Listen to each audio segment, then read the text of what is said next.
Okay, so welcome back, Elaine, to the Zoom room for another Art of Letting Go live session. And yesterday, because we've got proper internet, so hopefully we'll have uninterrupted communication tonight. So let's jump into today's email with our daily quote, bit of teaching around that, and that will lead us nicely into today's workbook lesson. And if we have time, we'll do some of the text. So let me share my screen with you. And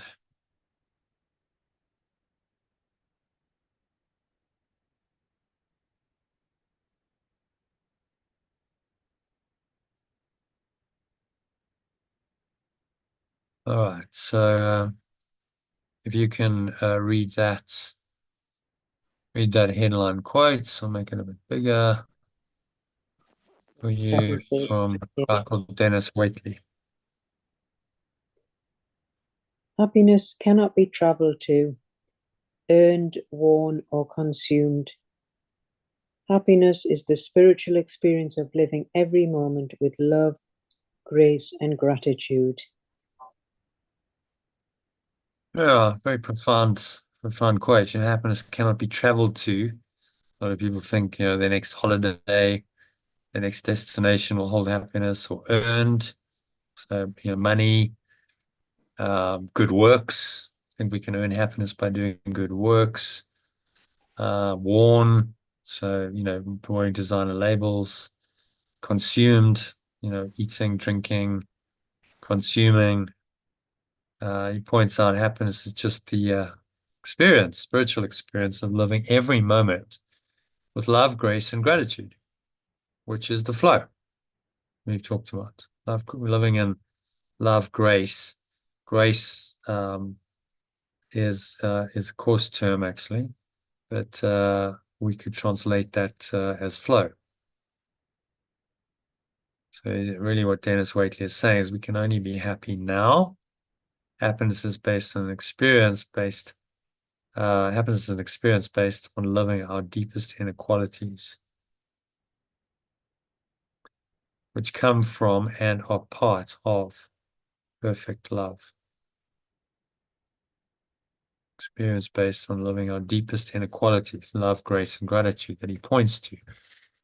The first of these qualities that he names is grace, which translated into Course in Miracles and alternative language means an experience of resting in pure being or formless awareness, which is a taste of revelation and heaven that is the state of pure formless awareness, given to us by its source or God or pure formless awareness of perfect love itself.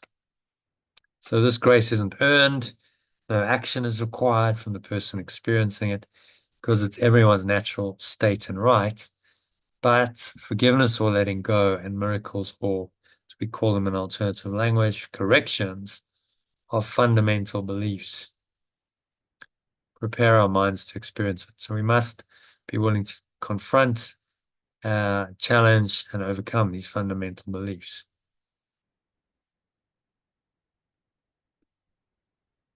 Okay, so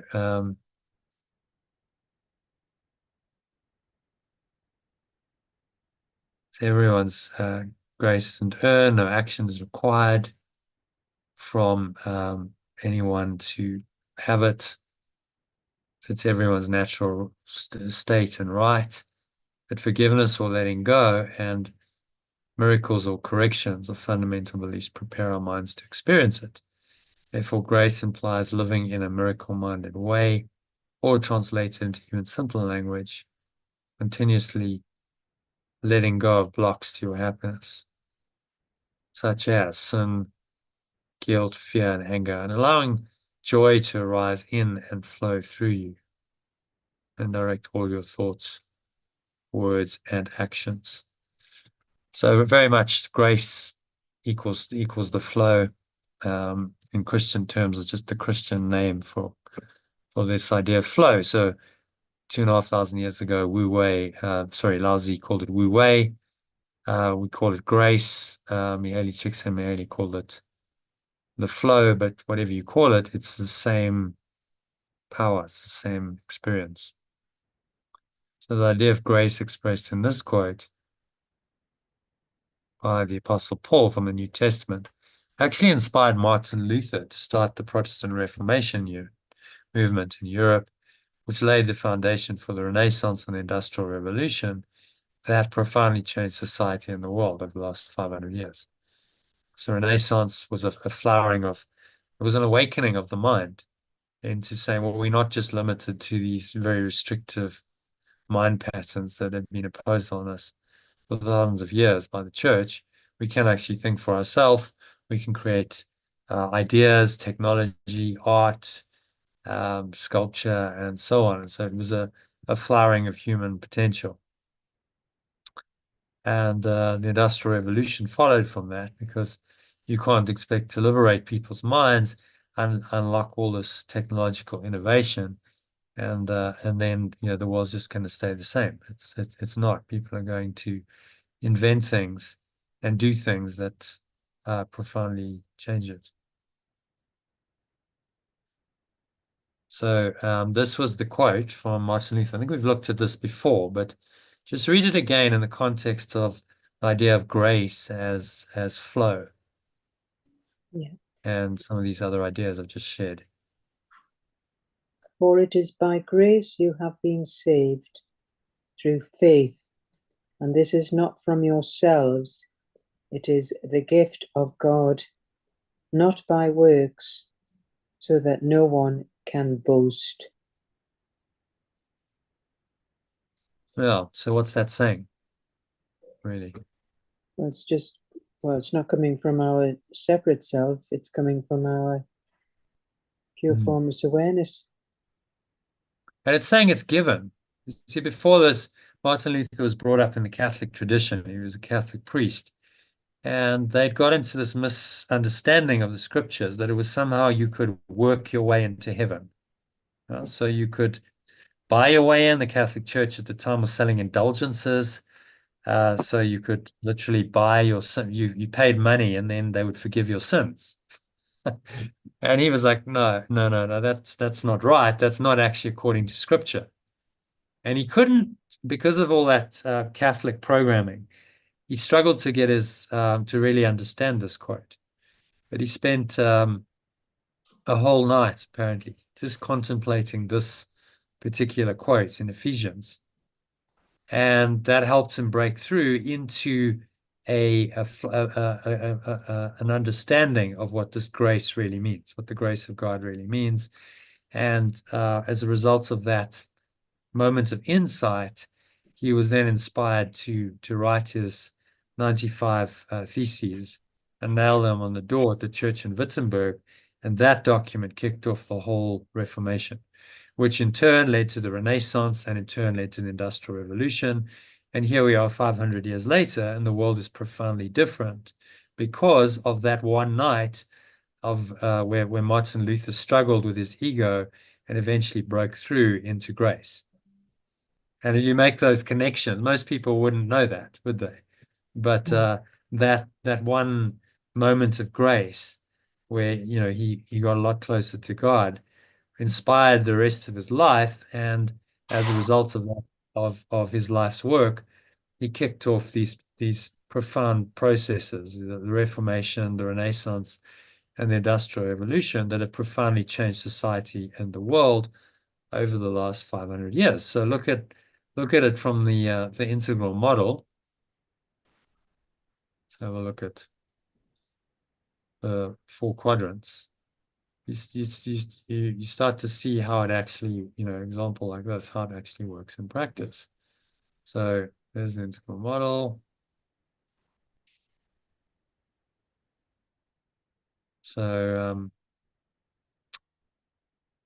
from one subjective experience, so he's determined to understand that passage, a simple Bible verse, but he goes through, quite a profound journey to get there, a lot of inner work, and he finds a state of grace. Eventually, through this long night of struggling with his ego and contemplative understanding of this idea of grace. And then that causes him to take actions. He writes down his ideas in the document, which had 95 points, that he then also he's called to pin it to the wall, to the door of the church in Wittenberg. And that kicks off the whole process of Reformation, because people read it, they could now start to read that was happening, and yeah, well, what he's saying, he's making good points. This makes sense. And then he became in demand, and he started speaking and writing. So he's probably the world's first best-selling author. One point in Europe, he had sold his books were accounted for about a quarter of the books in print in Europe. So that's quite something. He was the world's first best-selling author, and he didn't earn anything from it. Interestingly, there was no system where he could monetarily benefit at that point. So the printers just took his material and printed it and sold the books. There was no copyright or any of that at this point. So a good example of one man's epiphany translating into profound change in society. It changed the shared values, the culture, certainly of Europe, and then from Europe to the rest of the world. And it changed the systems. We had, another alternative religion springing up within the Christian fold, Protestants, which didn't exist before that. And it's profoundly changed the systems and our way of living in society, our government systems, because all of that revolution in thinking that started with the Reformation translated itself into the society that we currently know, and we just take it for granted. But that didn't exist 500 years ago. And Martin Luther and his mystical insight that one night was really the catalyst for all of us. Now, the skeptics could argue and say, well, that would have happened anyway with someone else. It may well do. When an idea there's nothing so powerful as an idea as time has come, as Victor Hugo said. But nevertheless, it happened through Martin Luther, and you see how it happened. He broke through. He went up in awareness that night from really being haunted by sin and guilt, and he broke through into another higher state of awareness that we could call, well, maybe he broke through to love at that point. If you look at the map of consciousness, which is, yeah.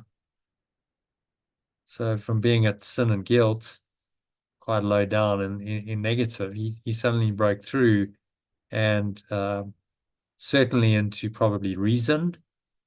I think he was an intelligent man, and he operated at a reason level. Maybe he had glimpses of love. Maybe he felt that divine love and joy. Although from the movie that I've also posted before, it indicate that he didn't really. That it was more coming from the reason level, but he had a integrity to that reason. It was like, this makes sense. The logic makes sense. So, I've got to stick with it and not just give away. But anyway, so we see how, he moved significantly up in the scale from below the level of 200 in that one night to reason, maybe some love and joy. He actually experienced that. And that massive shift in awareness then is what has created the change, transformation in society. So how true manifestation works is where are we? Just wanted integral model, sorry. You go from one level to another. And so at the higher levels, it's like a contour line, when you're walking. There's a matching frequency. You can translate the internal world into the external quite easily, the higher your frequency. At lower levels, that's not possible. But so the way of manifesting is not try harder at a lower level. It's shift your mindset by spiritual practices, especially letting go or forgiveness, and then you shift up into a much higher level. Safety And wants then, out again. Mhm. Come on.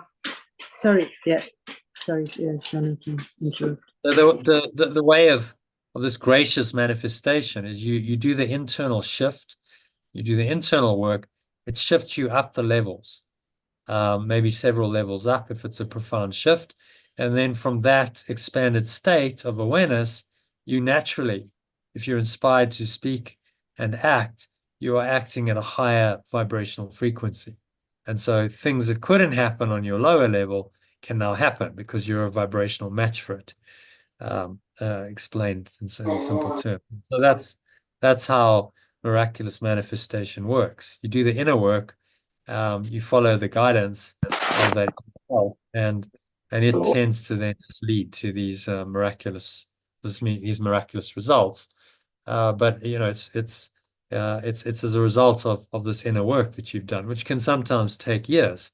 I think of, my current business trip. It's taken years to get to this position, and consistently overcoming doubt and fear, raising this frequency up, and now things are starting to kind of unfold, and almost miraculously synchronistically. But it's because of a lot of spiritual work that's gone in to raise my awareness up into a higher level than say it was 10 years ago, where at that level of thinking I just couldn't operate in this way and couldn't do these kinds of business deals and transactions. So that's the way of the miraculous manifestation is go within, let go of the ego, raise your awareness up, and then that will have manifest effects by default, and you will be inspired to do what you need to do. Okay, does that make sense? So quite a This, profound quote that from Ephesians, for it is by grace we have been saved. And it's not from us. It's saying you can't save yourself using your ego and all of your ego's ideas and mechanisms. That's what this is really saying.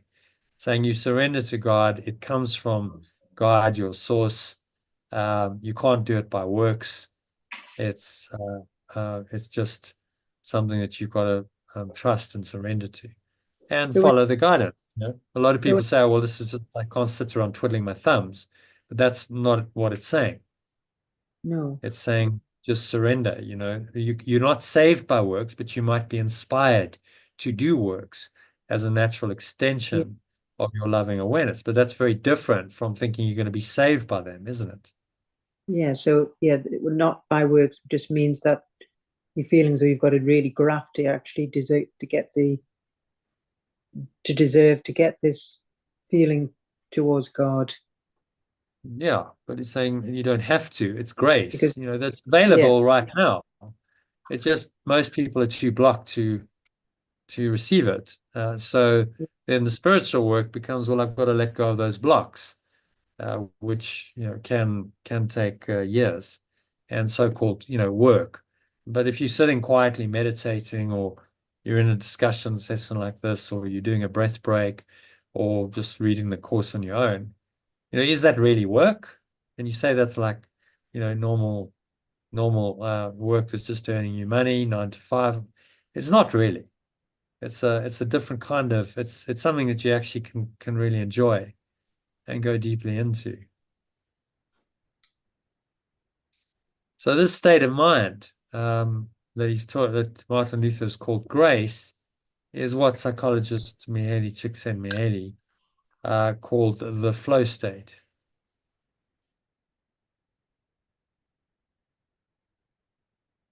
And the flow state is highly prized in fields of endeavor such as business, we've discussed that already, art, sport, because it helps the person experiencing it to perform at a very high level. And the resulting performance often financially benefits the individual and organizations or teams they're part of. So, as we know in sport today, it's big money. We're talking about yesterday with Dave, all the football teams and footballers are earning this huge money. Well, that's why the good performance is highly prized. Then paradoxically, the more attached you are to the outcome, winning and the money, the less likely you are to achieve it. That's the paradox of life. And that's how flow works. So flow, as I say, is hardly a new concept. It's 2,500 years old. Chinese spiritual master Lao Tzu called it Wu Wei. He started practice. And now we just call it the flow. So Lao Tzu said, this is how we experience what he called the Tao, the ineffable presence. And he said that cannot be named. That's called God in many religious traditions, and pure formless awareness and perfect love in our alternative language, or AOLG language. So the idea is to tap into this and live it moment by moment. And then no matter what's happening, there's an underlying sense of peace, there's an underlying enjoyment, even if on the level of form you're not feeling quite that. This is always there. The idea is God goes with you wherever you go. So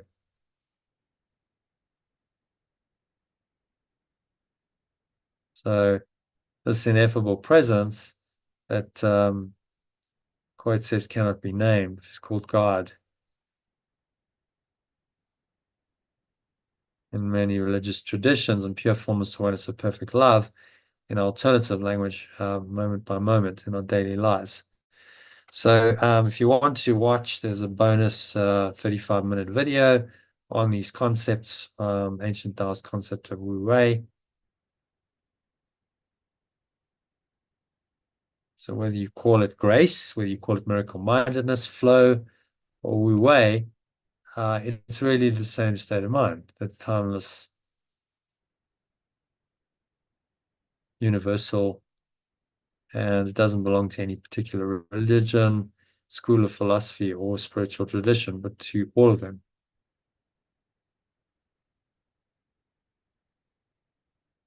So as Yeshua clearly states in the introduction to the clarification of terms, if you want to read that.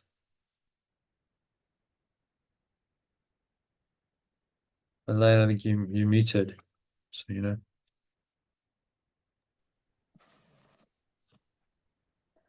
A universal theology is impossible, but a universal experience is not only possible, but necessary.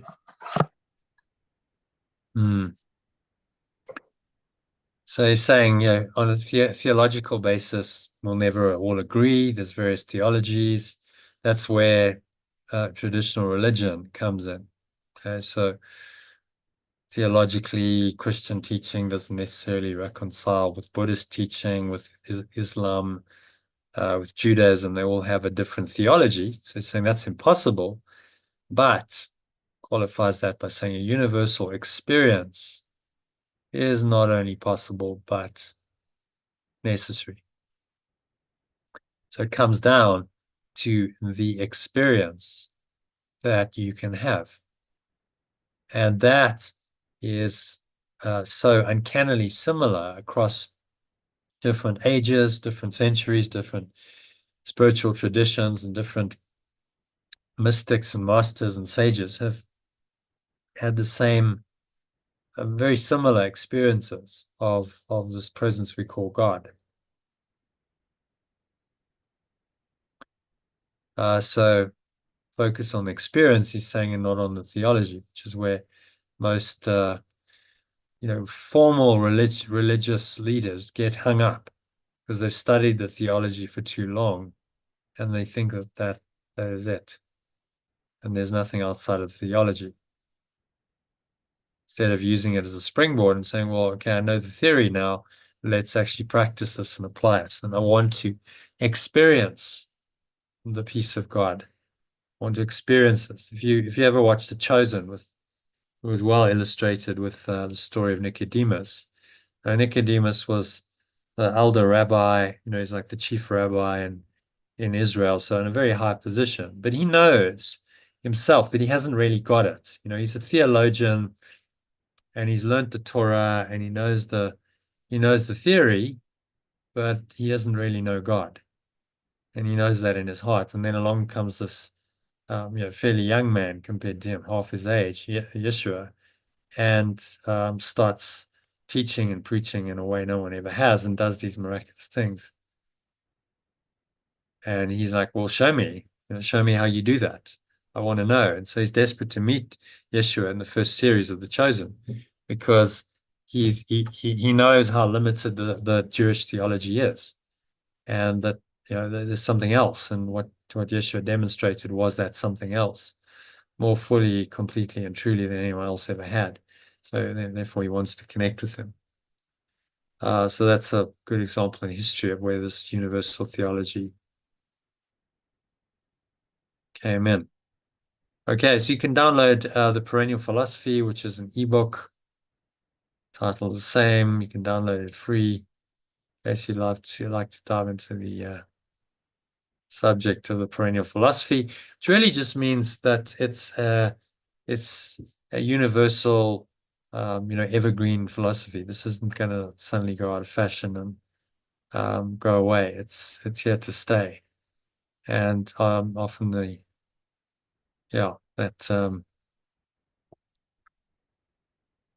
that's something that we can be deeply grateful for. This perennial truth that we can experience as a flow of happy experiences, which is the third component of authentic happiness that Waitley lists. So gratitude leads to happiness, leads to the flow. It's really as simple as that. And the more you get into flow, the easier your life will flow forward. So it's the third component of authentic happiness, according to Denis Waitley. That happiness,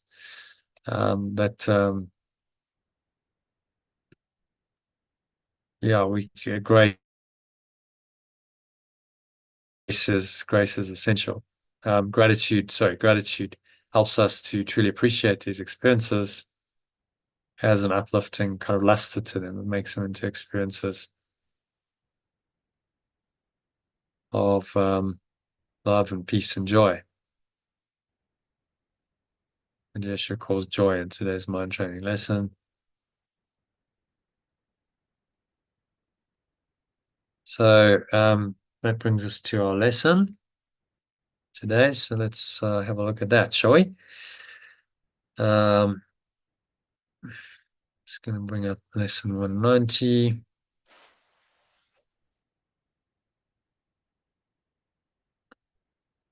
Start recording.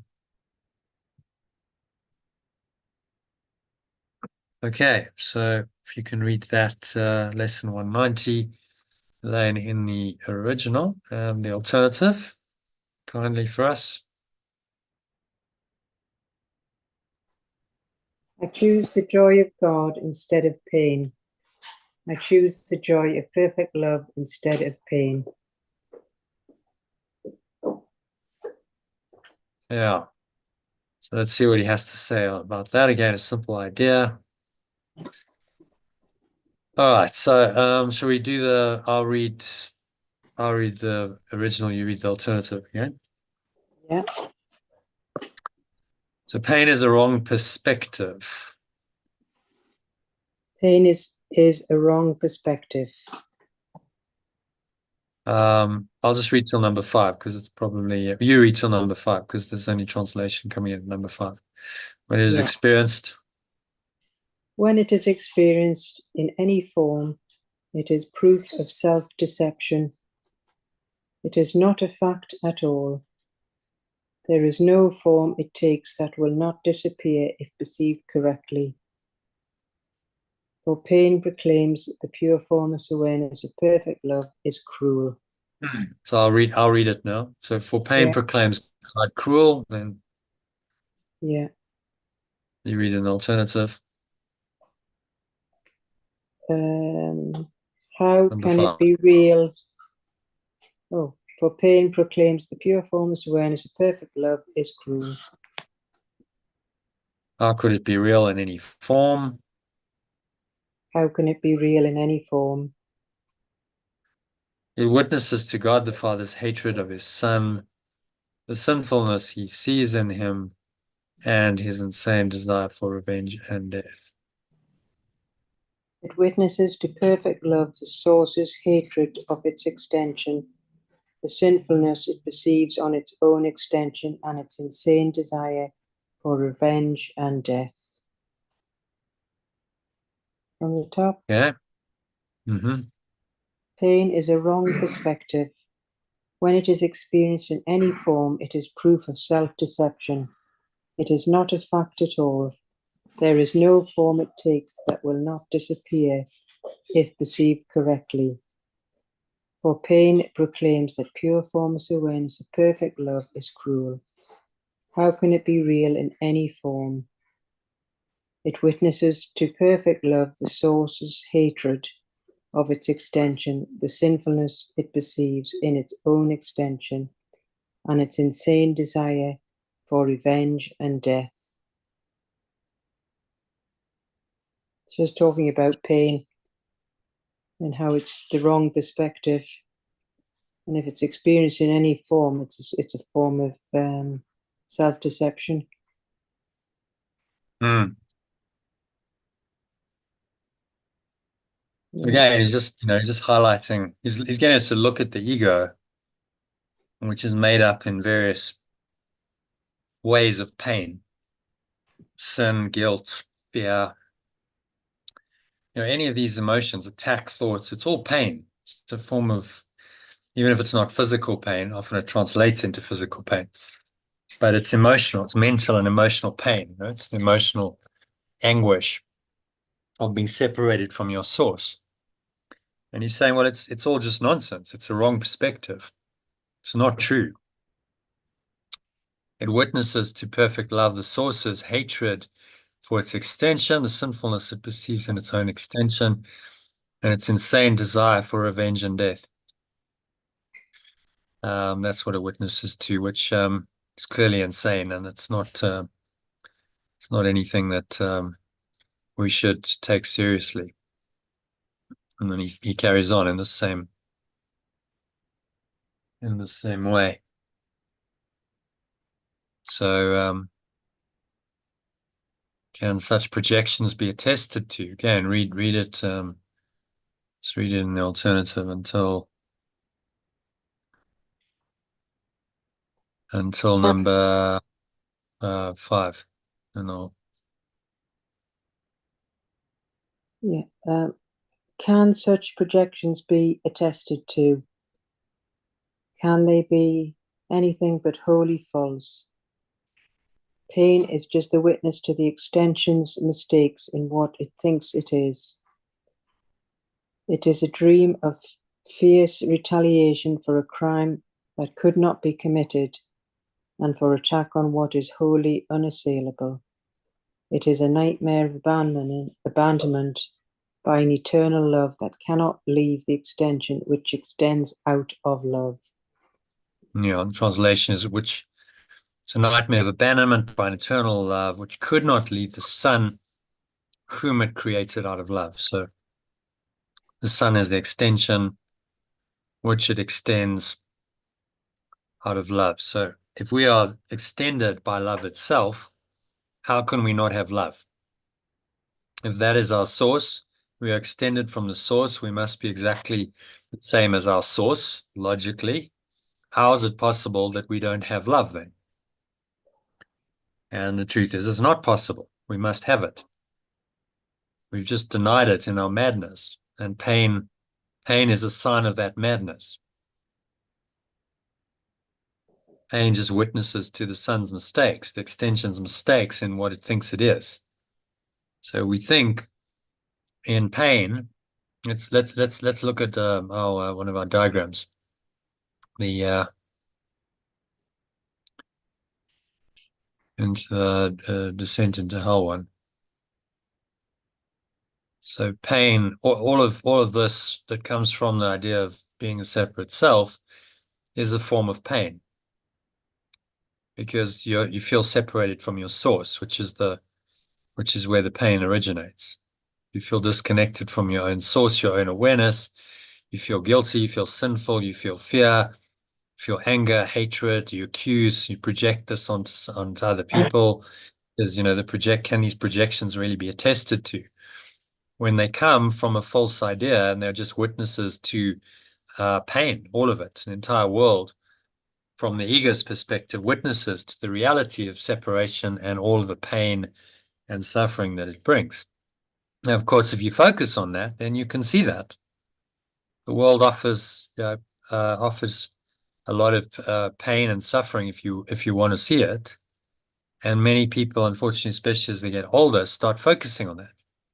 Just focus on the negative, on the pain, and the suffering, and they forget that there is this transcendent presence we call love, in which there is no pain and no sickness and no death.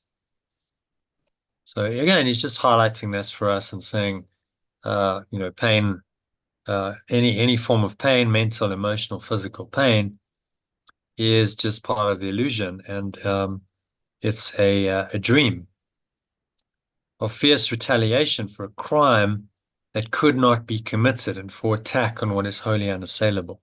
Right? So the crime that could not be committed was, we think that we destroyed our source when we believed in the ego. And that's the apparent crime for which we must now be punished. So then the fear arises.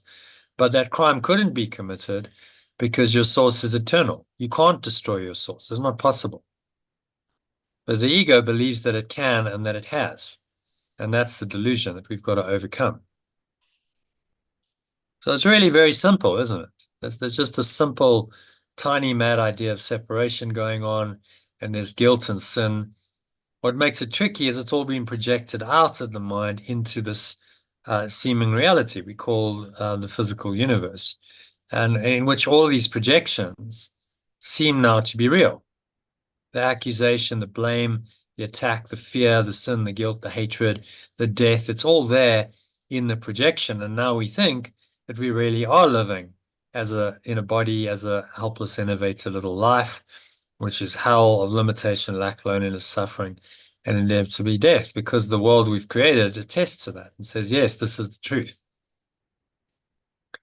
And again, Yeshua's just saying, don't buy it. It's all nonsense. Pain is just a false perspective. It's just part of the nightmare that you've been caught up in, of abandonment by an eternal love that cannot leave the extension which it extends out of love. So we think we've abandoned God, but it's not possible to abandon God. So God is still with us. And we just have to open the door again and invite this presence in. All right. Any other thoughts on number 2? No, that's good. Okay, so I'll read original of number 3, line by line. You read it in the alternative. So, pain is a sign illusions reign in place of truth. Pain is a sign illusions reign in a place of truth. It demonstrates God is denied, confused with fear, perceived as mad, and seen as traitor to himself. It demonstrates pure formless awareness of perfect love is denied, confused with fear, perceived as mad, and seen as a traitor to itself. If God is real, there is no pain. If pure formless awareness of love is real, there is no pain. If pain is real, there is no God. If pain is real, there is no pure formless awareness of perfect love. For vengeance is not part of love. For vengeance is not part of love. And fear, denying love and using pain to prove that God is dead, has shown that death is victor over life.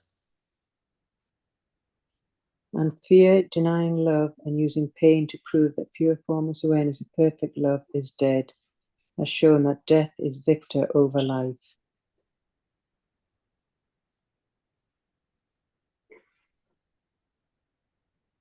The body is the Son of God, corruptible in death, as mortal as the Father he has slain.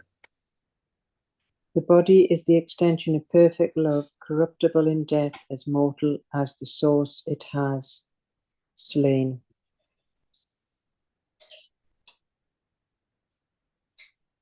Okay, from the top. Pain is a sign illusions reign in place of truth. It demonstrates pure formless awareness, perfect love is denied, confused with fear, perceived as mad and seen as a traitor to itself. If pure formless awareness of perfect love is real, there is no pain. If pain is real, there is no pure formless awareness of perfect love. For vengeance is not part of love, and fear, denying love and using pain to prove that pure formless awareness of perfect love is dead, has shown that death is victor over life. The body is the extension of perfect love, corruptible in death, as mortal as the source it has slain. Again, just discussing the illusions of pain in reign of the real truth, demonstrating that the pure formless awareness of perfect love is denied, it's confused with fear, perceived as mad, and a traitor to itself. But the pure formless awareness of perfect love is real and there is no pain. Yeah, so the one denies the other completely, is what he's saying. You can't believe in both simultaneously because they're mutually exclusive and contradictory. If you believe in pain, then you're saying there's no God. So believing in pain and suffering and sickness and death is a blasphemy to God. You're saying there's no God, there's no love, and the ego rules the world, and the ego is all there is. And pure formless awareness of perfect love says pain, suffering, sickness, death, and just we'll call it pain for the purposes of this lesson, which is focusing in on pain. Pain in any form must be unreal because only pure formless awareness of perfect love is real. And in pure formless awareness of perfect love, there's no pain. There's only love, peace, and joy. There's an ineffable experience that is so far beyond pain that it makes pain look completely ridiculous and illusory.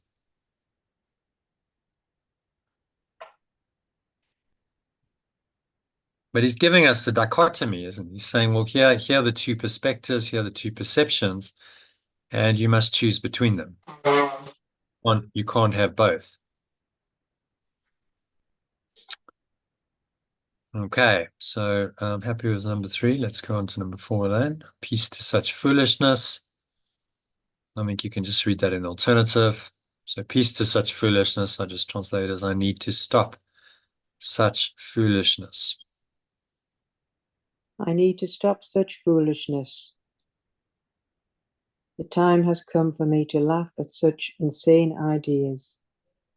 There is no need to think of them as savage crimes or secret sins with weighty consequence. Who except a madman could conceive of them as cause of anything? Their witness pain is as mad as they, and no more to be feared than the insane illusions which shields and tries to demonstrate must still be true.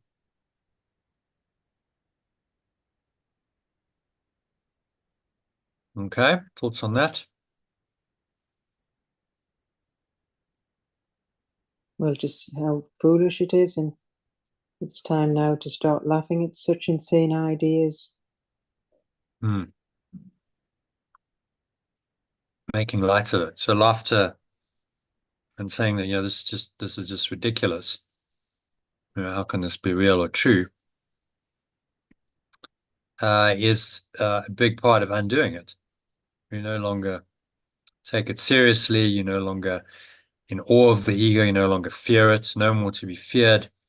And insane illusions which it shields and tries to demonstrate must still be true. So if you just see it as ridiculous and insane, it's no longer fearful. It doesn't seem to have the power that we gave it before. You can just kind of laugh at it and go, "That's just totally insane." And that's the perception he's trying to instill in us, that we can look on the entire world of form and see that it's all just madness. It's crazy, and you can't take any of it seriously. It's just an insane dream.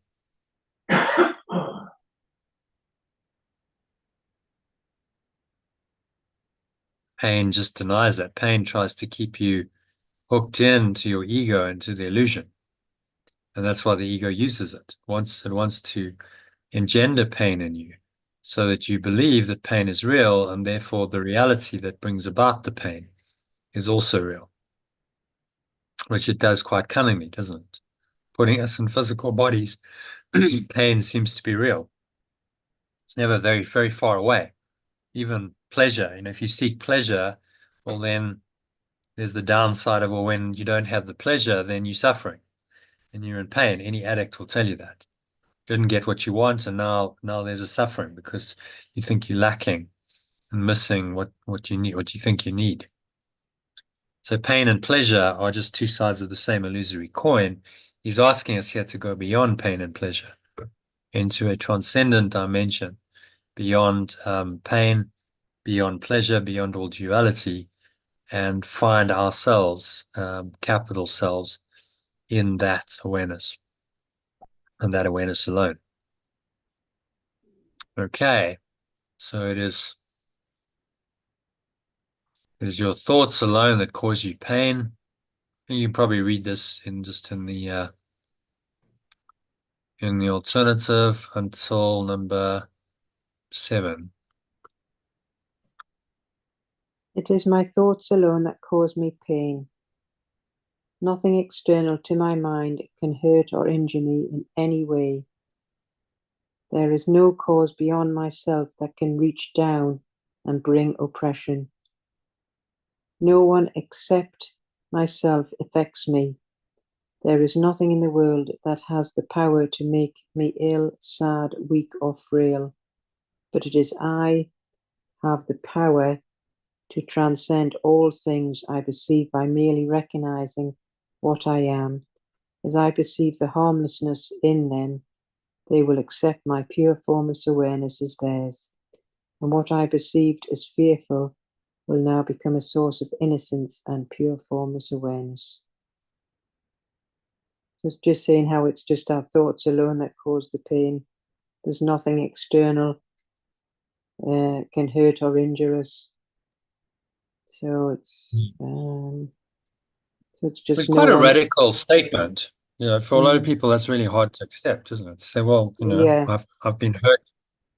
I've been hurt by someone. We've all had Mm-hmm. people who've said unkind things, maybe physical abuse. Yeah. Mm, maybe they've had some trauma. They've had an accident. Okay, well, apparently life has hurt me, and that seems to be the reality. And this says, no, you did it to yourself. Nothing outside of me. It was only your own thoughts that did it to you. It's a difficult lesson for most people to get, this 100% responsibility for whatever happens, but it's essential because as soon as you accept that, then you say, okay, well, I'm in charge. I can change my thinking. So I'm no longer the victim of the world I see because I can change my mind about it. And that's within my power to do.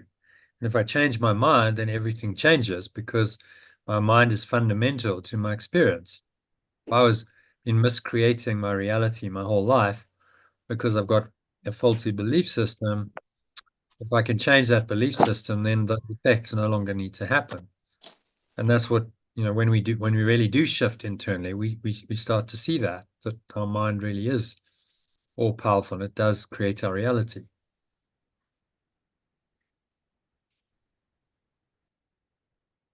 So he's saying, don't see anything as harmful and as having the power to hurt you, even if it apparently is or has done. And then you deny the ego. which is just this illusory thought system that tempts us to believe in something else. As I perceive the harmlessness in them, they will accept my pure formless awareness, accept your holy will as theirs. What I perceived as fearful now become a source of innocence and pure formless awareness. So a profound transformation from pain into state of pure formless awareness will arise. Beyond the painful thoughts. All right, happy with that, Elaine? We move on to number 6. I'll read this in the original, you read it in the alternative. So, my holy brother, think of this a while. The world you see does nothing.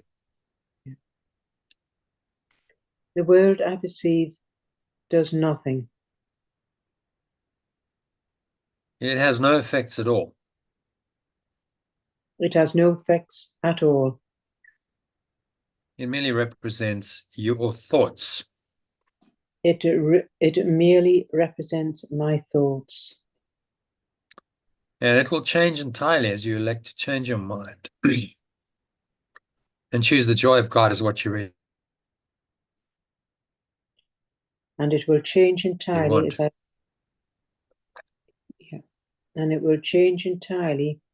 as I elect to change my mind and choose the joy of perfect love is what I really want. Your self is radiant in this holy joy, unchanged, unchanging, and unchangeable forever and forever. My true self is radiant in this holy, aware joy, unchanged, unchanging, and unchangeable eternally. And would you deny a little corner of your mind its own inheritance and keep it as a hospital for pain, a sickly place where living things must come at last to die? And do I really want to deny a little corner of my mind its own inheritance and keep it as a hospital for pain, a sickly state where living things must come to die at last?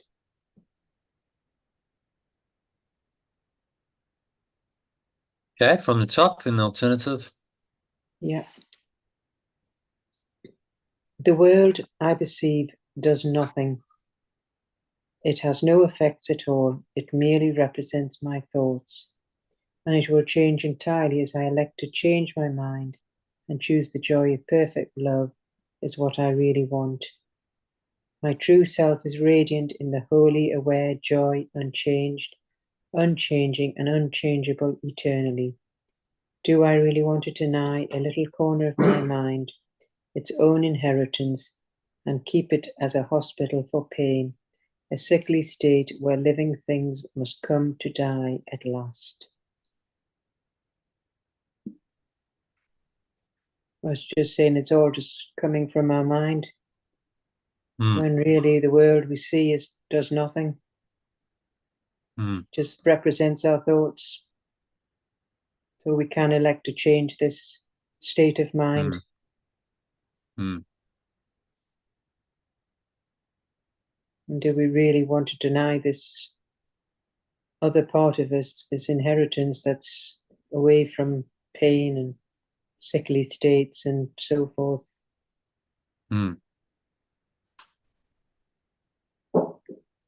Yeah, not really. So the way he presents it, he's making the ego extremely unattractive. He's saying this is completely insane. And, does this make any sense? And the more we study the course, the more we have to acknowledge that it doesn't make any sense. Why do you want to suffer and be in pain when you could experience love, peace, and joy eternally? It makes no sense at all. Okay, so read on. Number 7, can just do that in alternative because there's not much to translate. The world may seem to cause me pain, and yet the world as causeless has no power to cause. As an effect, it cannot make effects. As an illusion, it is what I wish. My false wishes represent its pains. My strange desires bring it evil dreams. My thoughts of death envelop it in fear, while it lives in my kind letting go. So we think the world's causing us pain, but yet the world's actually causeless and has no power to cause. Its effects, it cannot make effects. It's an illusion, and it'll only give us what we wish. So our false wishes are representing pain and evil dreams. So if an effect, not a cause, and that's massive. That totally reverses causation in your mind. Most people think that the world causes, and then their thoughts and emotions are an effect of the world. So they're victims of the world. Well, in fact, it's the other way around. Their thoughts and emotions are what cause the world to be as it is. So by understanding this, we can change our minds, and therefore we can change our lives. Because I just have to change my thoughts. How do I change the world? I change my thoughts about it, and instantly it changes. And that's how we say you can change the world in an instant. Most people externalize and say, well, that's ridiculous. You can't change all the forms in the world. No, you can't. You can change your perception of them. And because your perception is your reality, then you've just changed your world by changing your perception.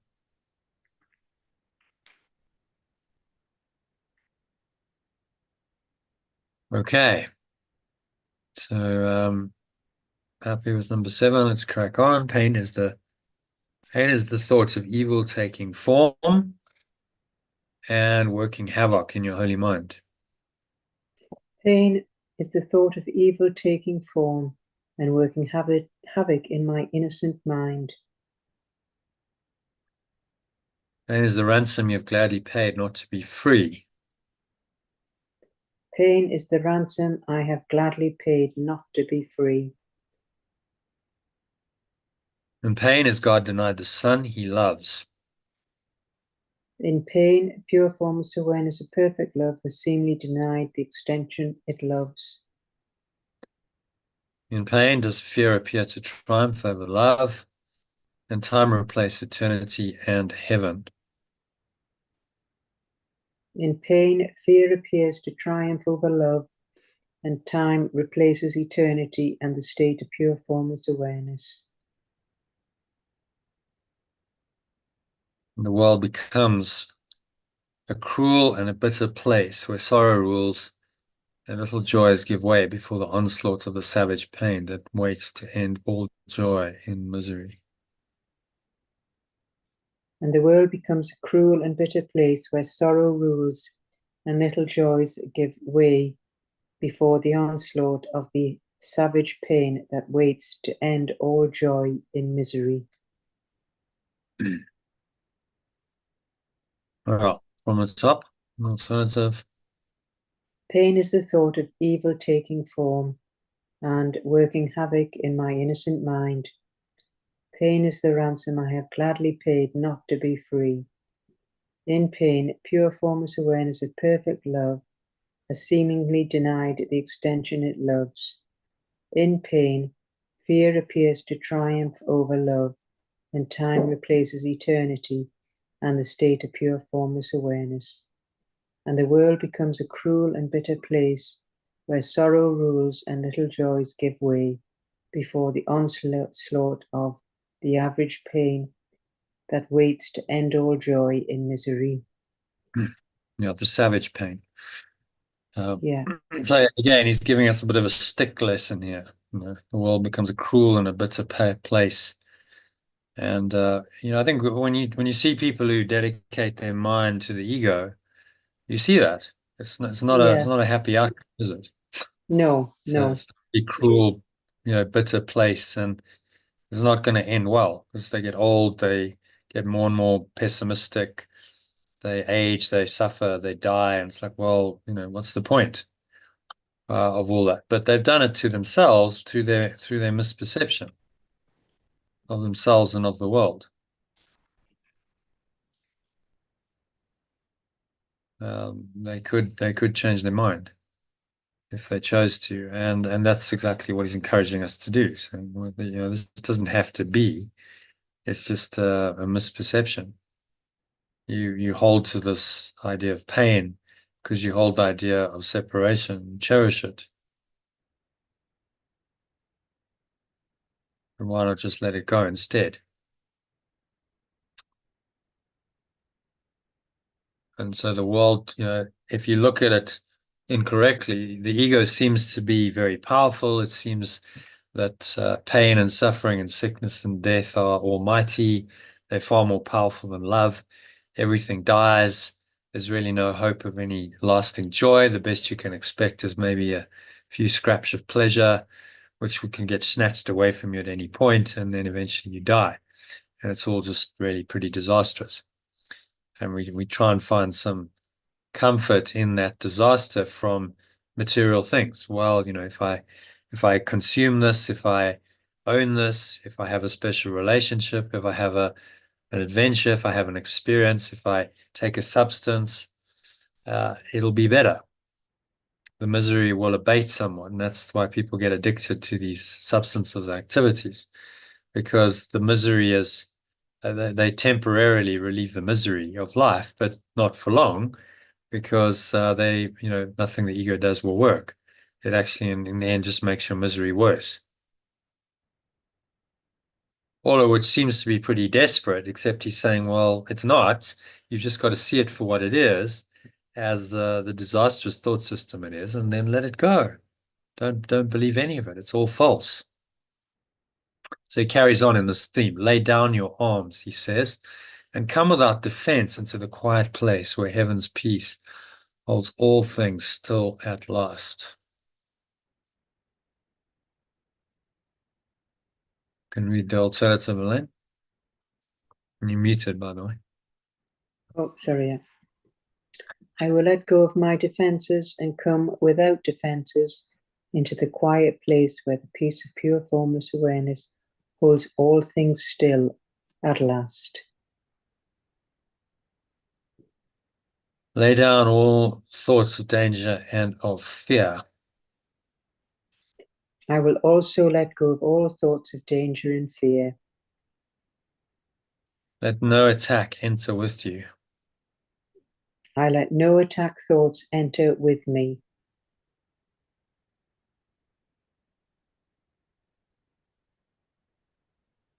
Lay down the cruel sword of judgment that you hold against your throat, and put aside the withering assaults with which you seek to hide your holiness. I lay down the cruel sword of judgment that I hold against my throat, and put aside the withering assaults with which I seem to hide my pure formless awareness. And from the top, I will let go of my defenses and come without defense into the quiet place where the peace of pure formless awareness holds all things still at last. I will also let go of all thoughts of danger and fear. I let no attack thoughts enter with me. I lay down the cruel sword of judgment that I hold against my throat, and put aside the withering assaults with which I seem to hide my pure formless awareness. Summary of that. This is where we let go of our defenses and get back to our quiet place of pure formless awareness, and let go of all the thoughts of danger and fear. And we let no attack thoughts enter. Just lay down the cruel sword of judgment and allow. Hold against my own throat. That's interesting. So you judge others, but actually it's your own condemnation of yourself. Cruel sword of judgment. which condemns and seeks to kill and attack, destroy. And whenever you project that onto anyone, you're doing it to yourself. Beside the withering of souls, with which I seem to hide my pure formless awareness. So all of this, if you've ever been in a relationship where it's quite toxic, you'll know what it feels like. Yeah. The cruel sword of judgments. Like, okay, so no one likes to feel judged, but then why do we judge others? We don't like Yeah. feeling judged. We're True. condemned and attacked, and then but then we project it out and we say, well, I can judge you. And you're just doing that to someone else, and really you're doing it to yourself because it's the same thought system. Whether you're on the receiving or the giving end of judgment, it's the same thought system. And that's why he points out that it's the cruel sword of judgment that you hold against your own throat, and put aside the withering assaults.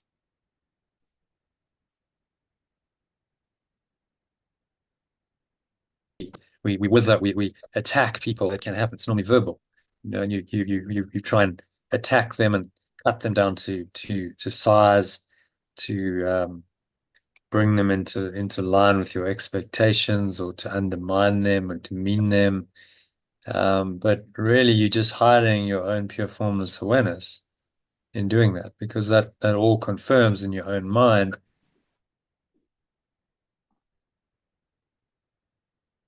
that pure formless awareness is nowhere, and that the qualities that you're judging, whatever it is that you perceive is real, but it's not. And we only will learn that when we let go.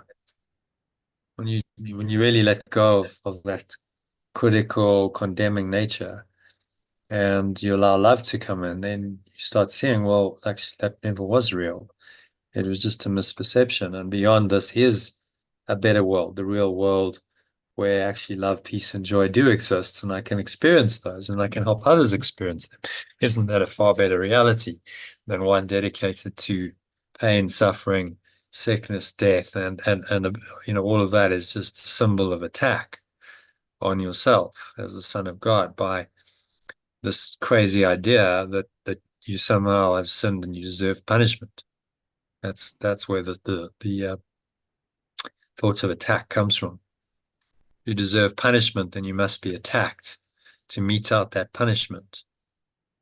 So sin and guilt are behind fear and attack. We see the connections very clearly. If we look at here, you see that the individuality leads to a sense of guilt and sin, because in order to be an individual self, you must have destroyed perfect oneness.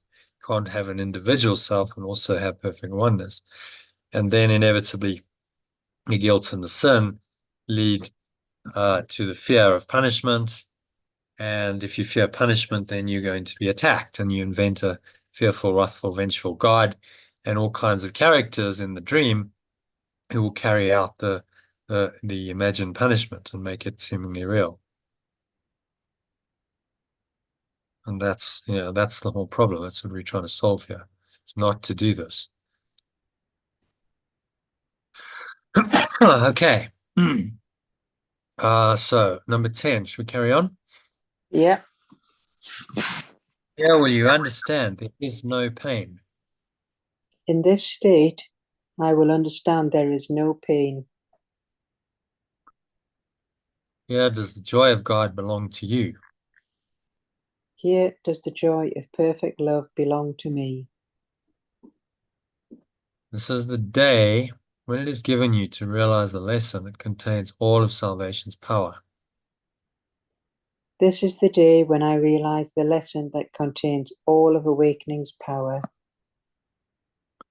It is this. Pain is illusion, joy, reality. It is this. Pain is illusion and joy, reality. With like a capital R. Let me put it is in there. Pain is illusion and joy is reality. Pain is but sleep, joy is awakening.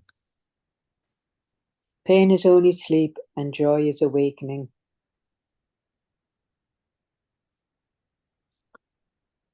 Pain is deception, joy alone is truth. Pain is self-deception, and joy alone is truth. And from the top, in this state, I will understand that there is no pain. Here does the joy of perfect love belong to me. This is the day when I realize the lesson that contains all of awakening's power. It is this: pain is an illusion and joy is reality. Pain is only sleep and joy is awakening.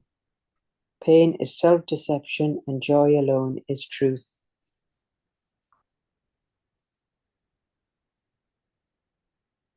Now,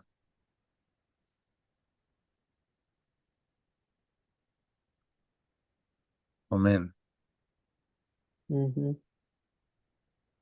Just kind of sinks in. The way he says it, it's so clear. Just kind of sinks in there and you go, yeah.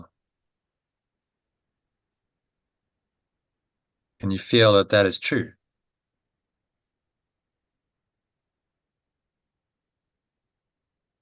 What he's saying is absolutely true. Mm.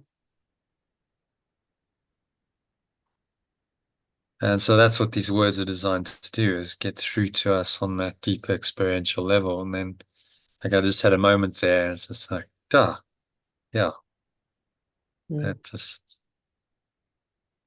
that just feels completely right Mm. in your deeper mind or heart. And then you can't help but smile and go, well, It's nice to know. Mm-hmm. oh, there's the grace. There's, no matter what seems to happen in the world, this is always there. Joy alone is truth. So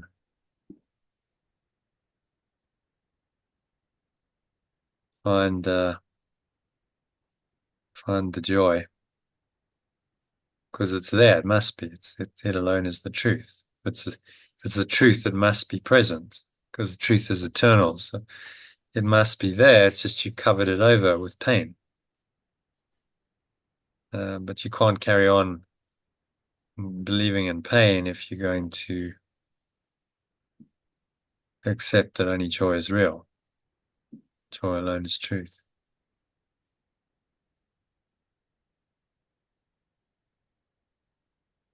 Okay, happy with that? Let's go on to number 11. And so again, we make the only choice that ever can be made. We choose between illusions and the truth, or pain and joy, or hell and heaven. And so again, I make the only choice that I can ever make.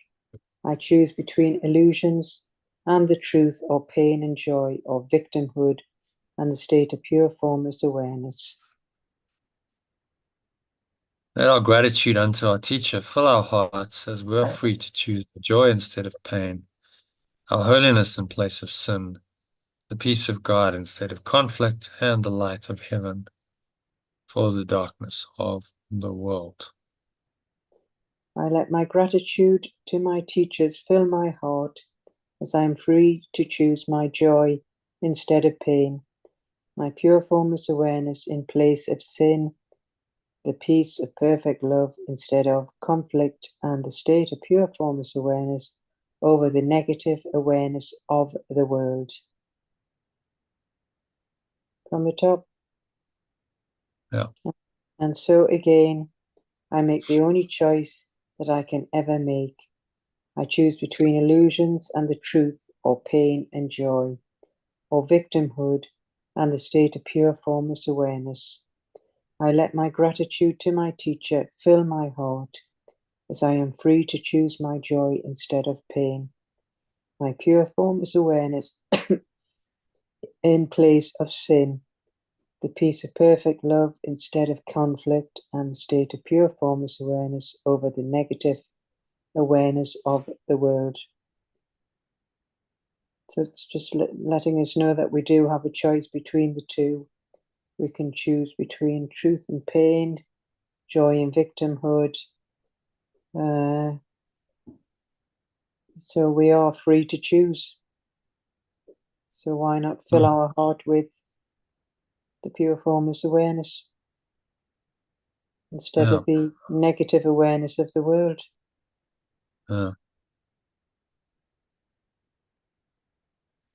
Yeah, it's very inspiring. You read these words and you can't help be moved. So, Mm. oh, no, it's possible, it's doable. He's calling us into a state of mind that is rare in this world, but is possible.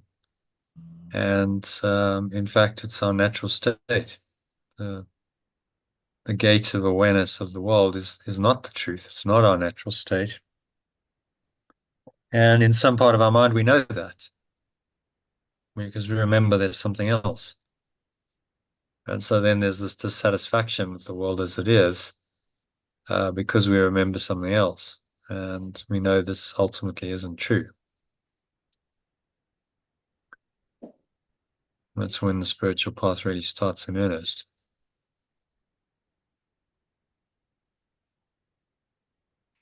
Okay, so there's a bit of a summary on this. Read that. This lesson is a profound exploration of the mind's power to create perception and pain, but also awakening. It emphasizes the idea that pain is not real, but a misguided perspective, a reflection of self-deception and an illusion created by my mind. Nothing outside myself can hurt or affect me, and the power to transcend my perceptions and past experiences lies within me. Pain is a denial of perfect love, a way of allowing fear to triumph love and a belief in the corruptibility of the extension of perfect love.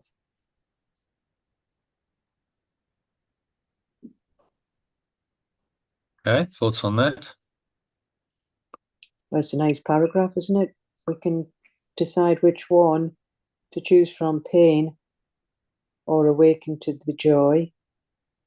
But of course, pain is the denial of perfect love. So it's which allows us fear to triumph over love. Um, just emphasizing that pain is not real, it's misguided. It's a reflection of self deception, and it's an illusion created by our minds. Mhm. And there's You can nothing else. remember this when you're in pain, any kind of physical pain, emotional pain, psychological pain. There's various forms of it. To remember in that moment, well, this isn't real. This is just a thought. It's a feeling. Now maybe translated into bodily terms that I've invented. This whole pain syndrome is just a false extension of the ego, and therefore I can let it go. And that awareness is very helpful, even if the pain is chronic on a physical level. It to know that it's not true, uh, even though it maybe continues, is hugely helpful because you know that there is a way out of it, that it's not eternal. So the pain can go, maybe your body heals, maybe you die, in which case your pain is over, and you go back home to pure formless awareness of perfect love. And, in our modern culture, we go, "Oh, well, that's terrible, you died," but actually, it's just a release from the endless misery, pain, and suffering of this world, if you perceive it correctly. So why would you be sad? Someone's just been freed, provided, of course, they get it and they've corrected their mind while they're here in this lifetime. Okay. Number two, have I realized these ideas absurd? Are we taking turns? Um, yeah, we can do if you want. There's not much to go. There's 3 paragraphs. Yeah, So, do you mind? Because I'm very tired. so am I. Yeah. We're both struggling. So However, yeah. I'll read paragraph 2. However, I realize that these ideas are absurd, and only my thoughts cause me pain.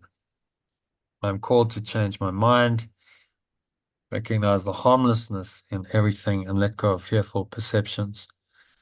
To accept my inherent innocence and pure formless awareness.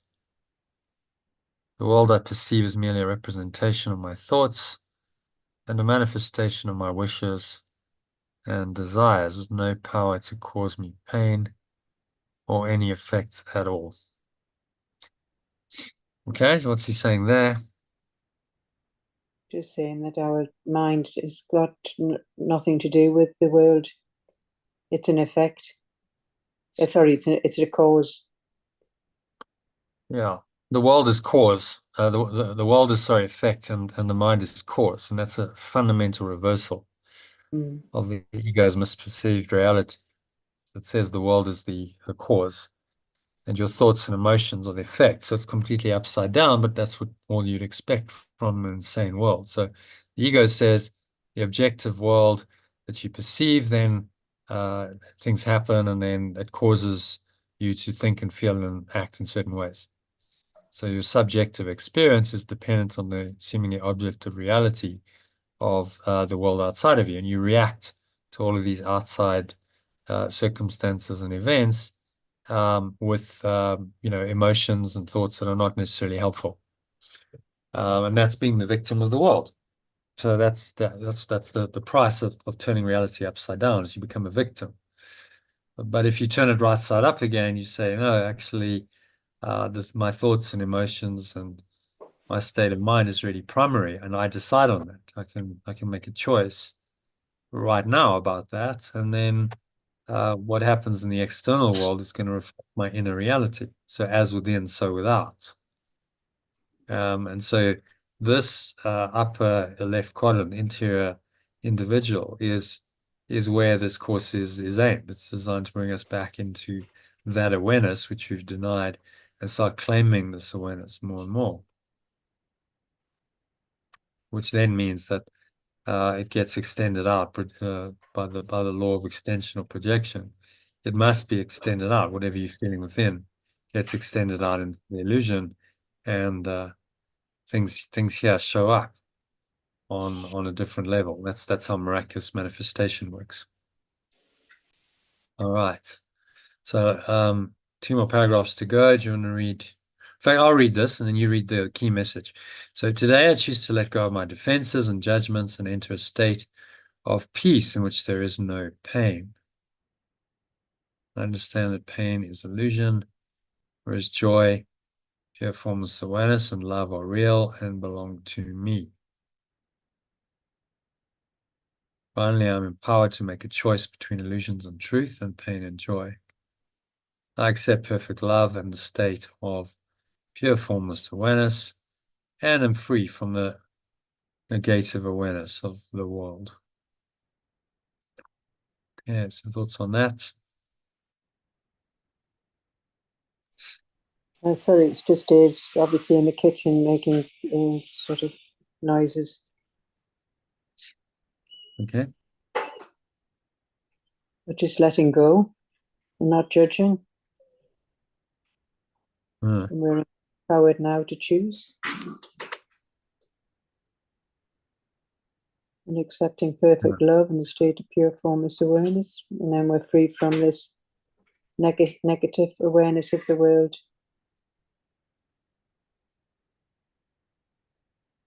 Yeah, and this is all we have to do. You have to confront the illusion, you have to see it for what it is, and you let it go, knowing that it's not real. And the more you let it go, the more you understand that it isn't real, because on the other side of letting go lies an awareness of the truth. Can't keep letting go and not experience the truth.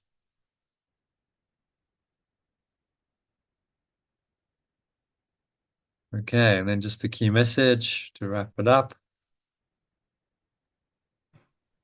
Pain is an illusion and always a result of my thought rather than external events and circumstances. By recognizing and letting go of these thoughts, I accept pure formless awareness of perfect love, joy, and peace, choosing truth over self-deception and awakening to the knowledge of my true self. Hmm.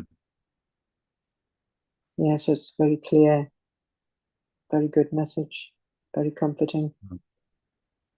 Mm.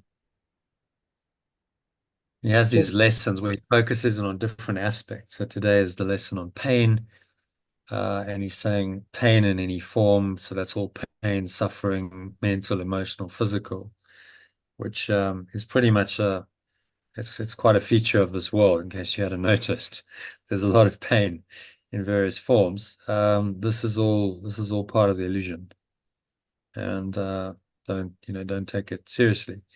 If you feel like you're in pain, if someone else is, you can have empathy for them. Let's say it's someone else, because mm, you understand that they're experiencing this, and it seems to be real to them. And they're caught up in their delusion, but your wisdom, that knows that knowledge reminds you that it's not true, that the pain simply isn't real, and actually that person is just confused. They're very confused, and they're believing in their confusion to create the pain. And mm, so, empathy, yes, how can I help them out of the pain? Not by trying to sympathize with them, say, oh, poor you, but by reminding them that there's a transcendent self and reality in which there is no pain. And you can do that in your words, you can do that just in your presence, and in your actions. So you become the living true self, or Christ, that demonstrates that this is possible.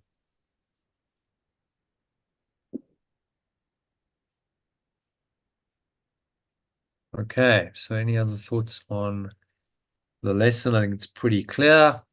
it Shall is. we do a meditation to close it? If you're up to it, because I think we're both as tired. Because you're tired and I'm, well, physically exhausted. Yeah, yeah, we can do it. We can do a med. I might just Oh, okay, sort of be that's dropping yeah. off at the same time, but Oh we'll well, do it. I've learned to that's speak in good. my sleep pretty much. So, Oh well, that's yeah, um, right. Oh well, if yeah. you don't All mind, right. So, yeah, yeah, that's it's good. fine. We'll close Thank it with a you. med. That's nice. Nice preparation for bed for you. You can just kind of go from Yeah, there. Hopefully you don't have to do too much else and just go and drift off into exactly. Yeah, a that's peaceful the yeah, sleep. Yeah. that's the idea. Yeah, great. Okay. All Okay. right. So let me record this in a moment.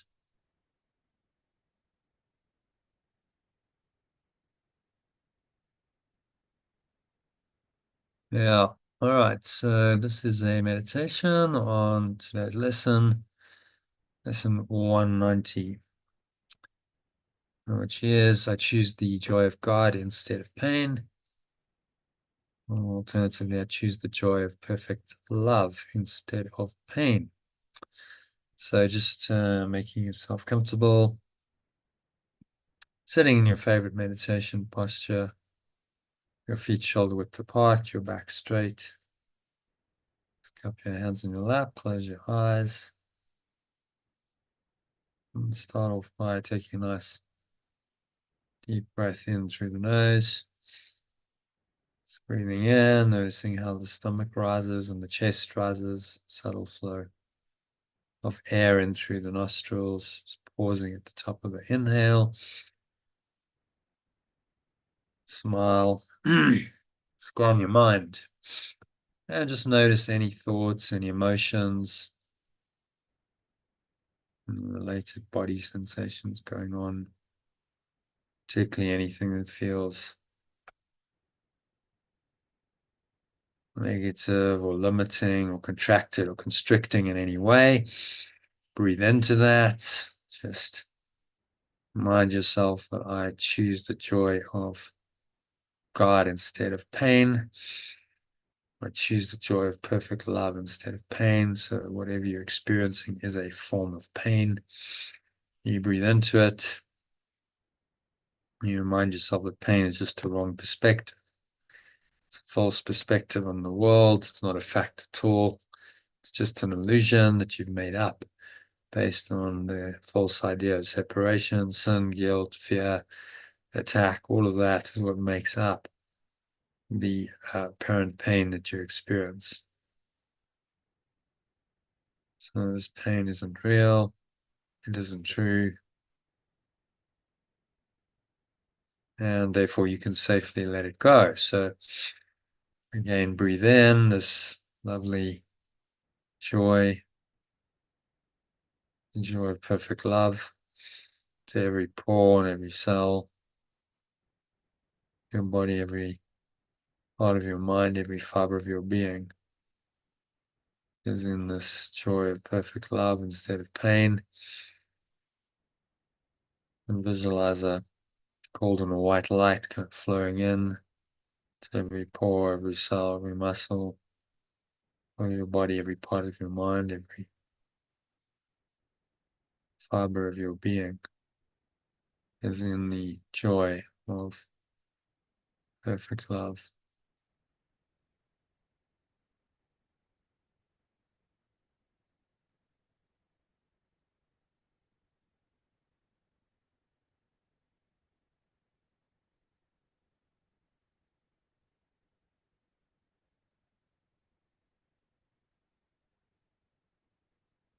You can just exhale and release any pain. So that's even a slight negative awareness.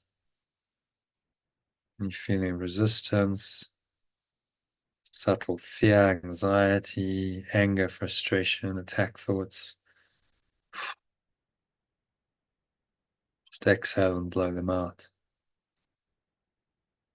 Releasing all of them.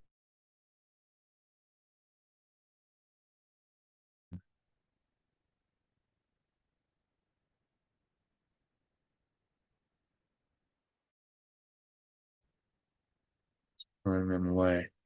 The breeze of your breath. The nothingness they really are.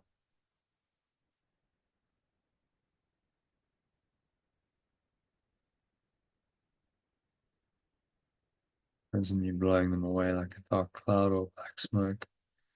Just leaving you. Just going, gone. Lower stomach into the spine. Expel the last remaining out. And just rest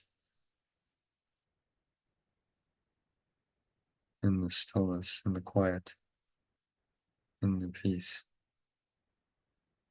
of perfect love.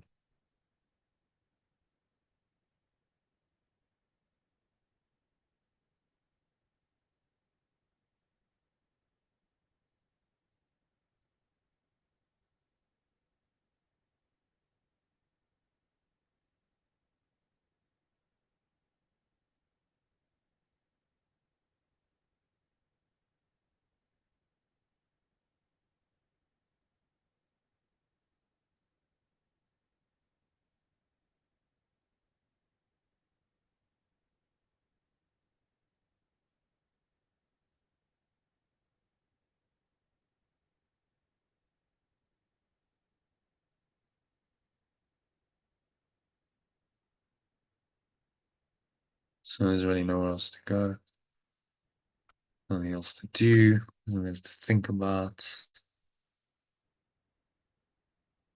Just breathe. Natural breath flowing in and out through the nostrils. Observe the breath flowing in and out. And just sinking deeper and deeper into this joy of perfect love which lies within you. It's your natural state, your natural awareness beyond all pain. So I choose this.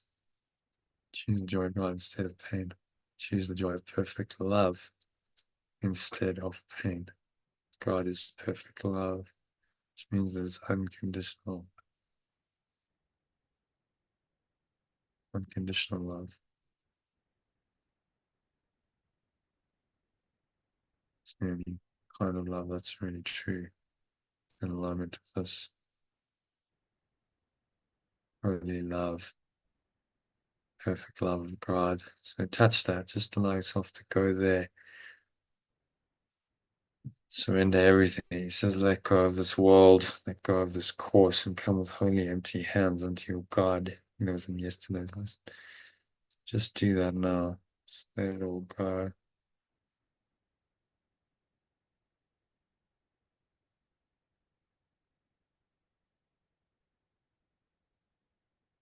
Nowhere else to go, nothing else to do, nothing else to think about. You just breathe, relax, and be still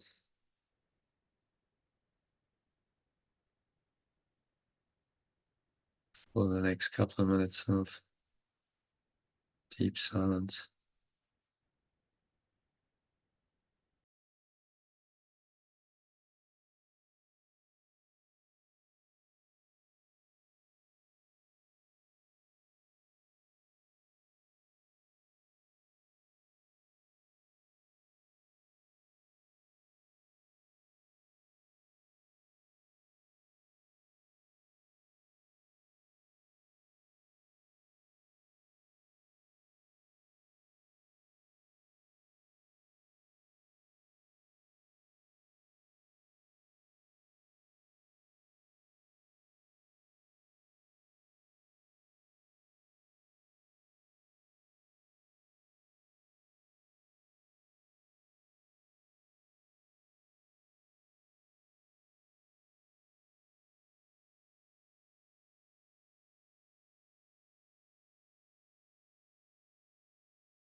If any painful thoughts come up, even a little fragment of fear or frustration or anger or irritation, something or someone, just notice it from a state of calm, dispassionate awareness. Remind yourself that pain isn't real, it's just an illusion made up by the ego in all its forms.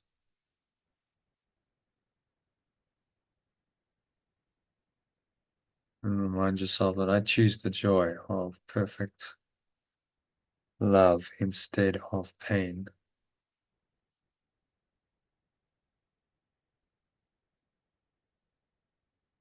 Choose the joy of perfect love instead of pain.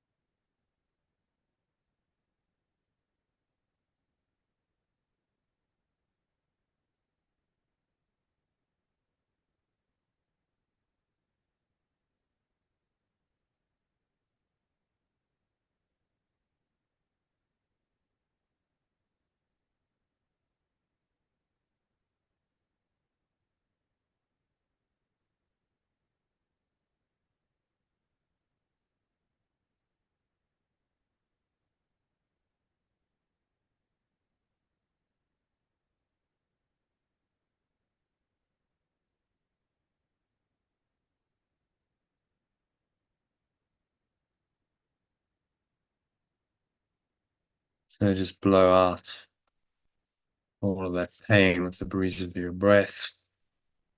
It's like a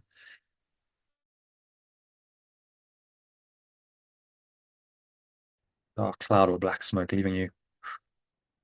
Expel out of your mind, out of your body, out of your energy systems. Going, gone. Lower stomach and spine.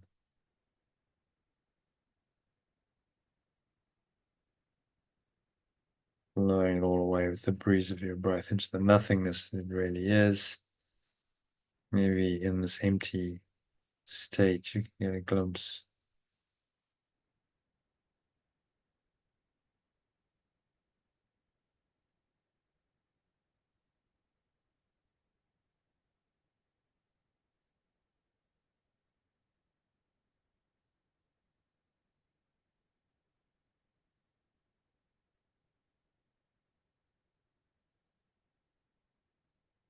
So just sink inwards to the peace, the joy, the perfect love that is within you.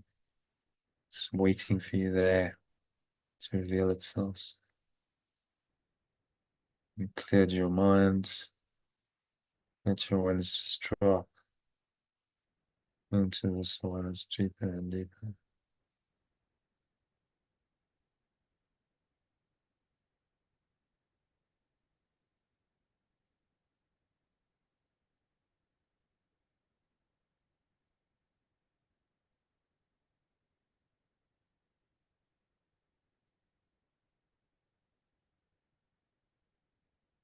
Feel the love of God, the joy of perfect love. Breathe it into every pore, every cell, the muscle of your body, every part of your mind, every fiber of your being is in this joyful awareness for no reason other than that you are here now.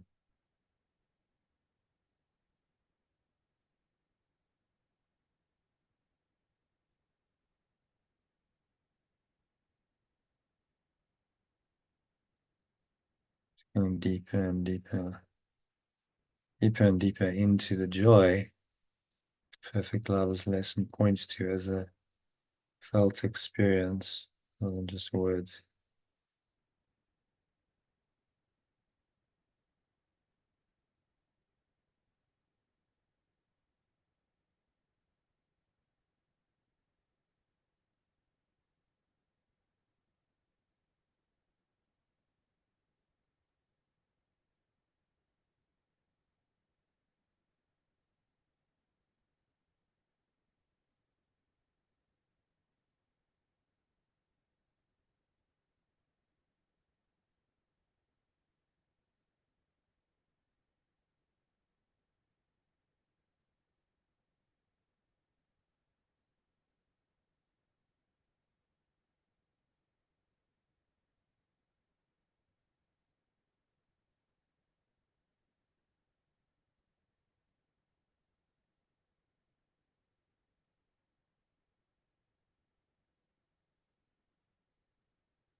So just gently coming back now from this deep state of joy, joy of perfect love instead of pain. And bring your awareness back into your body, the breath, the senses, and the world. And on the count of three, you're going to open your eyes. So one, just breathing in, noticing how your stomach rises and the chest rises and the subtle flow of air into the nostrils, and you pause at the top of the inhale. And you smile, scan your mind, small thoughts, emotions, related body sensations. Anything that feels at all negative or limiting or contracted or constricted. And just remind yourself that this is a form of pain. It's a misperception, it's a wrong perspective, it's false. So instead of this, you choose the joy of perfect love. So I choose the joy of perfect love instead of pain.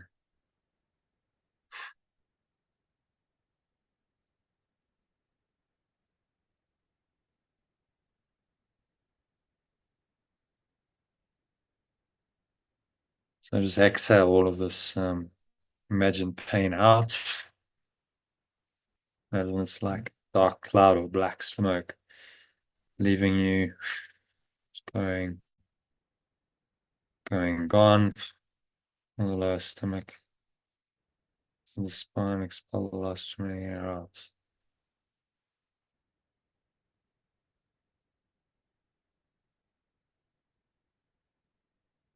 And blow it all out and let it all go.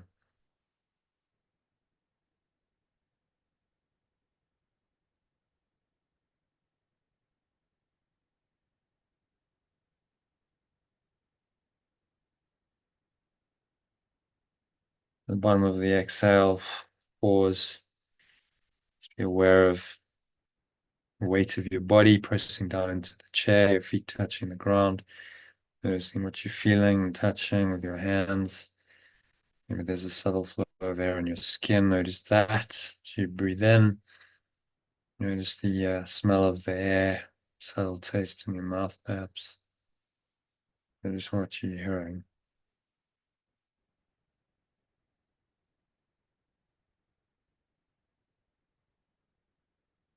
Just observe, anchor the state in. Notice the weight of your body, the air flowing into your nostrils. Notice what you're smelling as you breathe in. Notice what you're hearing.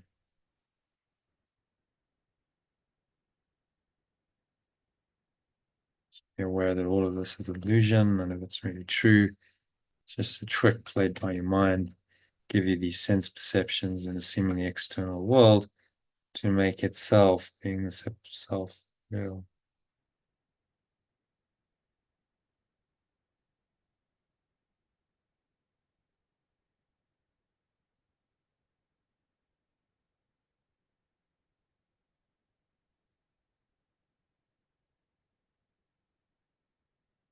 So you just want to anchor this state in, how you're feeling, internally connect with it, set the intention to stay here for the rest of the evening and on into tomorrow. Top yourself up, lesson to remind you of its power if you need to. Just choose the joy of perfect love instead of pain, and be all the reminder you need.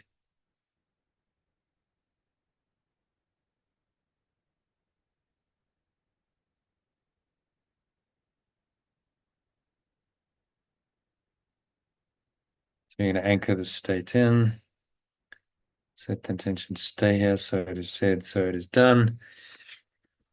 And now on the count of 3, open your eyes. Just taking a moment to look around the room, observing various objects in the room around you in this very calm, clear, and joyful state. Notice the joy that underlies all your sense perceptions. Look at another object. Notice it's the same joy, it's the same awareness. Close your eyes, notice the same awareness. For a few seconds, open your eyes, look somewhere else. Notice that you have the same awareness, nothing's really changed at all, even though, sense perception, even though that's going on, actually the truth is true and the truth never changed. And you're starting to learn that by tapping into this truth in these meditations experientially, which is what it's really all about. So that brings us to the end of this meditation and of the session. So thank you, Elaine. for joining, and I'll see you. I hope tomorrow you can Okay. join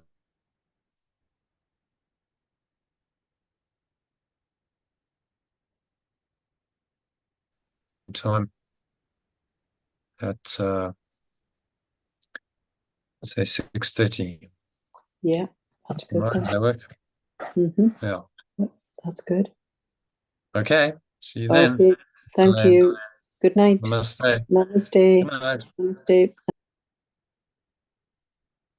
So thanks to Elaine for joining. If you enjoyed that session, a couple of things you can do to take it a bit further. First of all, subscribe to the channel. If you like the content, you'll be notified whenever I go live, which is 3 or 4 times a week. Sometimes up to 5. YouTube will pop up the live stream in your device, and you can then follow it, either live or as a recording. So hit the subscribe button if you like that. Secondly, you can go to lifebuild.com. You can see the spelling of Lifebuild in the background. Just add a .com onto that, and that will allow you to sign up to our Telegram group, where I send out quote I shared, some the teaching around that, the daily lesson from A Course in Miracles workbook, as well as a meditation, 2 shorter and longer ones generally, on the lesson to help you practice it throughout the day. In the longer forms, say about 20 minutes, as well as shorter, just what I call a breath break for a few minutes to kind of top you up and reconnect with that frequency of perfect love, loving awareness. That is what we're trying to train your mind to accomplish through the course. So check it out, lifebuild.com. You will need Telegram, so download Telegram, put in your mobile number, and away you go. We'll get a request, I'll add you to the group, and receive all this content free. And you can join these live calls as well. I didn't mention, because in the Telegram group I put the URL to log into these live sessions. Welcome to join them. So that's it from me for tonight. Thank you for watching or listening, and